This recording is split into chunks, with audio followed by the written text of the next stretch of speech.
હાલો આપણે આવી ગયા તો જુનાગઢના દામોદર કુંડે કાનોડાના મંદિરમાં અચાનક થઈ ગયો તો આપણા ઉપર કલરનો અટેક ને ત્રણેય ભાઈઓના મોલ જેવા કપડા થઈ ગયા હતા ગુજરી બજાર જેવા.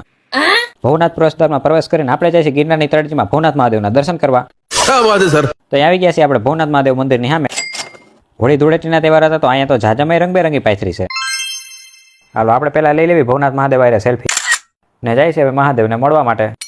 હાલો ભવનાથ મહાદેવના દર્શન કરી લો બધા. તમે કેદી આવશો અહીં બધા बोला धक्का मुक्की नहीं करने का. ને ધક્કા મુક્કી કર્યા વગર આપણે દર્શન કરી લીધા મહાદેવના.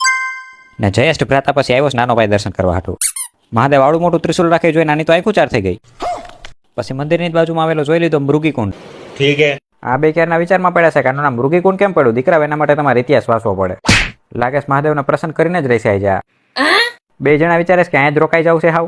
ને એકે તો મને આવજો કહી દીધું મને કે નીકળ મારો ભાઈ તું. नहीं. ગુરુ દત્તાત્રેયના દર્શન આપણે નીચેથી જ કરી લીધા છે કારણ કે ગિરનાર ચડવામાં પગ ના પડતા હતા અને રોપવેને આપણી પાસે પૈસા નહોતા. પણ લીંબુ શરબત જેટલા તો પૈસા હતા આપણે મગાવી લીધું લીંબુ શરબત. પણ આને લીંબુ થોડુંક વધી ગયું લાગે ને આને થોડુંક લીંબુ બદલે પાણી વધારે આવી ગયું લાગે.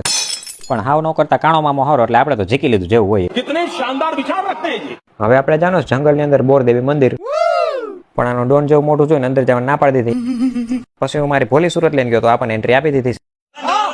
અંદર જતા પેલો સિંહ આપણને સામો મળી ગયો ને એને આપણને ચોખ્ખી ભાષામાં કહી દીધું જંગલ મારું છે માપમાં રહી જાઓ.